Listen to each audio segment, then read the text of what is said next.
Hi everyone, welcome back to Abhyasana channel. మనకి IDBI bank, industrial development bank of India నుంచి ఉద్యోగాల notification రావడం జరిగింది. ఉద్యోగాల పేరు వచ్చేసి జూనియర్ అసిస్టెంట్ మేనేజర్. సో మనం ఒక డిప్లొమా కోర్స్ చదవాల్సి ఉంటుంది. ఆ డిప్లొమా కోర్స్ చదివిన తర్వాత ఈ 8 months ట్రైనింగ్ ఉంటుంది. ఆ ట్రైనింగ్లో మీకు స్టైఫండ్ కూడా ఇవ్వడం జరుగుతుంది. ఆ తర్వాత ఇంకొక 2 months ప్రొబేషన్ పీరియడ్ ఉంటుంది. అప్పుడు కూడా మీకు మంత్లీ సాలరీ ఇస్తారు. వాటెవర్ మొత్తానికి ఒక 1 yearలో మీరు మేనేజర్ అయ్యే అవకాశం ఉంటుంది. సో కాబట్టి మంచి ఉద్యోగాలండి. So IDBI bank, industrial development bank of India. ఇక్కడ మీరు చూసినట్లయితే మనం చూస్తున్నది official website, current opening IDBI bank సంబంధించింది. సో ఈ ఉద్యోగాలు తెలంగాణ, ఆంధ్రప్రదేశ్ విద్యార్థులందరూ కూడా అప్లై చేసుకోవచ్చు. వీడియో కనుక పూర్తి చూస్తే వివరాలను తెలుసుకుందాం. నేను ఇచ్చే ఇన్ఫర్మేషన్ మీకు నచ్చితే తప్పకుండా అభ్యాసన ఛానల్ సబ్స్క్రైబ్ చేసుకోండి. ఇక్కడ recruitment of junior assistant manager through PGDBF 2024-25 ఉంది కదండి. సో ఇది మనకి ఇక్కడ క్లోజ్ ఉంటుంది. మనం ఇట్లా క్లిక్ చేస్తే ఓపెన్ అయిపోతుంది. Detail advertisement, apply online. Detail advertisement చూద్దాం. ఇక అప్లై ఆన్లైన్ అంటే అందరికీ తెలుసు, బ్యాంకింగ్ ఎలా ఉంటుందో అలాగే ఉంటుంది, వేరే ఉండదు. చూపిస్తాను అది కూడా. ఇక్కడ ఓపెనింగ్ టైం క్లిక్ చేస్తే ఓపెన్ అయిపోతుంది. అడ్వర్టైజ్మెంట్ నెంబర్ 13/2024 ఇచ్చారు. సో ఇక్కడ మీకు ఇది ఏంటంటే ఒక డిప్లొమా కోర్స్ లాగా ఉంటుందండి. మణిపాల్ గ్లోబల్ ఎడ్యుకేషన్ వాళ్ళు అందిస్తూ ఉంటారు ఇది. సో ఇక్కడ చూడండి, 6 months క్లాస్ రూమ్ స్టడీస్ ఉంటాయి, 2 months ఇంటర్న్షిప్ ఉంటుంది, and 4 months on job training. అంటే మొత్తం కలిపి ఎంత అవుతుందండి? 1 year. సో 1 yearలో మీకు ఫస్ట్ 6 months వచ్చేసి స్టైఫండ్ ఇస్తారు. తర్వాత 2 months వచ్చేసి మీకు ఒక అప్రెంటిస్ లాగా అమౌంట్ ఇస్తారు. తర్వాత 4 months వచ్చేసి జస్ట్ ట్రైనింగ్లో మీకు బేసిక్ లాంటిది ఇవ్వడం జరుగుతుంది. సో మన తెలంగాణ, ఆంధ్రప్రదేశ్ సంబంధించి జోన్ హైదరాబాద్ కిందకి వస్తుంది. సో అందరూ అప్లై చేసుకోవచ్చు. మనది సౌత్ జోన్ కింద వస్తుంది చూడండి.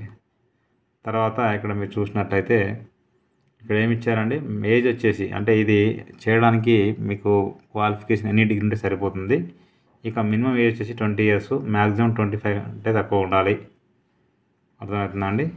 మొత్తం వేకెన్సీస్ 500 అయితే ఉన్నాయి. ఇందులో హైయెస్ట్గా చూసినట్లయితే అన్రిజర్వ్డ్ ఉన్నాయి. తర్వాత ఓబీసీ 135, ఈడబ్ల్యూఎస్ 50, ఎస్సీ 75, ఎస్టీ 37, పిహెచ్కి ఇట్లా మనకి ఇవ్వడం జరిగింది. సో బ్రాడ్ టైమ్ లైన్స్ ఇక్కడ ఏమి ఇచ్చారంటే మీకు ఏజ్ మీ January 31 వరకు 18 years కంప్లీట్ అయ్యి 25 బిలో ఉండాలి. అంతేనా? నువ్వు చూసుకుంటూ ఒకసారి 20 years కంప్లీట్ అయ్యి 25 years తక్కువ ఉండాలి. సో తర్వాత payment of application fee last date వచ్చేసి February 26, 2024. మీకు date of online test March 17 ఉంటుంది. మధ్యలో జస్ట్ 20 days టైం ఉంది. ఎలిజిబిలిటీ క్రైటీరియా ఇక్కడ ఇచ్చారు, చూసుకుంటూ ఒకసారి. ఎడ్యుకేషన్ క్వాలిఫికేషన్ చూడండి, షుడ్ బి గ్రాడ్యుయేట్, ఏ డిగ్రీ కావచ్చు, అంటే BA, BCom, BSc, BBA, BCA, BTech, BSc, B pharmacy కావచ్చు, ఏదైనా కావచ్చు అండి. ఏజ్ వచ్చేసి 20 కంప్లీట్ అయితే 30 బిలో ఉండాలి. ఎస్సీ ఎస్టీ వాళ్ళకు 5 years ఎడ్యుకేషన్ ఇచ్చారు. బీసీ వాళ్ళకు 3 years ఇచ్చారు. పిహెచ్ వాళ్ళకి 10 years ఇచ్చారు. మిగతా ఇక్కడ ఉన్నాయి, చూసుకోవచ్చు. ఓకేనా అండి? ఇక అప్లికేషన్ ఫీ వచ్చేసి ఎస్సీ ఎస్టీ పీడబ్ల్యూడీ క్యాండిడేట్స్కి 200, మిగతా అందరికి కూడా 1000 rupees అయితే ఉందండి. ఆన్లైన్లో అప్లై చేసుకోవాలి. సేమ్ బ్యాంకింగ్ లాగా అప్లై చేసుకోవాలి. ఫోటో, సిగ్నేచరు స్కాన్ చేసి అప్లోడ్ చేయాలి. సో ఇది పూర్తి నోటిఫికేషన్ అండి.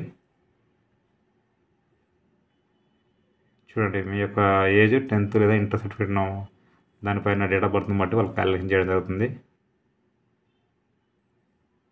సెలక్షన్ ప్రాసెస్ అండి. Logical reasoning, data analysis, English language, concept, general economy, banking awareness, మొత్తం 60 questions, 60 marks అయితే ఉన్నాయి. సో దీనికి నెగిటివ్ మార్కింగ్ ఉంది కాబట్టి కొంచెం జాగ్రత్త పెట్టాల్సి ఉంటుంది. మీకు వచ్చిన పెట్టుకోవడం బెటర్ అండి.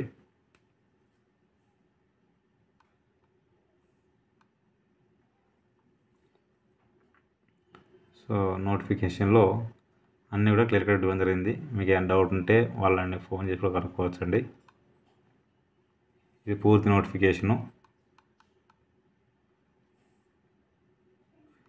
అప్లికేషన్ ఖచ్చితంగా ఫోటో, సిగ్నేచరు స్కాన్ చేసి అప్లోడ్ చేయాలి. Thumb impression, hand written declaration ఖచ్చితంగా రాసి పెట్టాల్సి ఉంటుందండి. తర్వాత ఇక్కడ చూసినట్టయితే అప్లై ఆన్లైన్ క్లిక్ చేయండి. అప్లై క్లిక్ చేస్తే ఓపెన్ అయిపోతుంది. దాని లోపల లింక్ ట్యాబ్ అంటే సేమ్ బ్యాంకింగ్. సో ఇక్కడ నువ్వు క్లిక్ ఫర్ న్యూస్ని క్లిక్ చేస్తే ఫస్ట్ టైం కాబట్టి basic information, photo, signature, details, preview, upload, payments ఉంటాయి. ఇక్కడ details first name, confirm first name, middle నేము, కన్ఫర్మ్ మిడిల్ నేము, లాస్ట్ నేము, కన్ఫర్మ్ లాస్ట్ నేము, ఇవన్నీ మీ 10th ఇన్ ప్రకారం ఇవ్వాల్సి ఉంటుంది. ఇక్కడ mobile number, confirm mobile number, alternative mobile number, email ID, confirm email ID, ఇక్కడ security కూడా enter చేసి సేవ్ ఆన్ నెక్స్ట్ అంటే next మీ registration అయిపోతుంది. సో నెక్స్ట్ స్టేజ్ ఒకేసారి కంప్లీట్ చేయొచ్చు, లేదు మీరు సగం వరకు ఆపేసి నెక్స్ట్ కంప్లీట్ చేయకుండా చేసుకోవచ్చు. సో మీరు ఇక్కడ అయినంత వరకు సేవ్ అయిపోతుంది. తర్వాత మీరు ఎగ్జిట్ అయితే కనుక సో మీ మొబైల్ నెంబర్కి, ఈమెయిల్ ఐడికి ఈ రిజిస్ట్రేషన్ నెంబరు, పాస్వర్డ్ వస్తాయి. మీరు తర్వాత మళ్ళీ అప్లై చేయాలనుకున్నప్పుడు ఇక్కడ రిజిస్ట్రేషన్ నెంబరు, పాస్వర్డ్ ఎంటర్ చేసి కనిపిస్తున్న ఎంటర్ చేసి సబ్మిట్ అంటే రిమైనింగ్ పడిన అప్లై చేసుకోవచ్చు. ఎవరైనా ఫర్గట్ పాస్వర్డ్ లింక్ ఉంది, ఇక్కడ ఓపెన్ క్లిక్ చేస్తే ఓపెన్ అయిపోతుంది. మీ రిజిస్ట్రేషన్ నెంబరు, మొబైల్ నెంబరు, లేదంటే రిజిస్ట్రేషన్ నెంబరు, ఈమెయిల్ ఐడి ఇచ్చేసి సబ్మిట్ అంటే పాస్వర్డ్ మొబైల్కి ఈమెయిల్ ఐడికి వస్తుందండి. ఇంకా ఏమైనా డౌట్స్ ఉన్నా కూడా ఇక్కడ హౌ టు అప్లై అని ఉంది, ఇక్కడ క్లిక్ చేస్తే మీకు ఓపెన్ అయిపోతుంది. దీన్ని చూసి మీరు అప్లై చేసుకోవచ్చు. నేను డిస్క్రిప్షన్లో లింక్ ఇస్తాను, క్లిక్ చేస్తే ఓపెన్ అయిపోతుంది. ప్రతి ఒక్కరు షేర్ చేయండి, ఫార్వర్డ్ చేయండి. మీకు నచ్చితే మీరు లైక్ చేయండి, షేర్ చేయండి, కామెంట్ చేయండి, సబ్స్క్రైబ్ చేయండి. Thank you so much.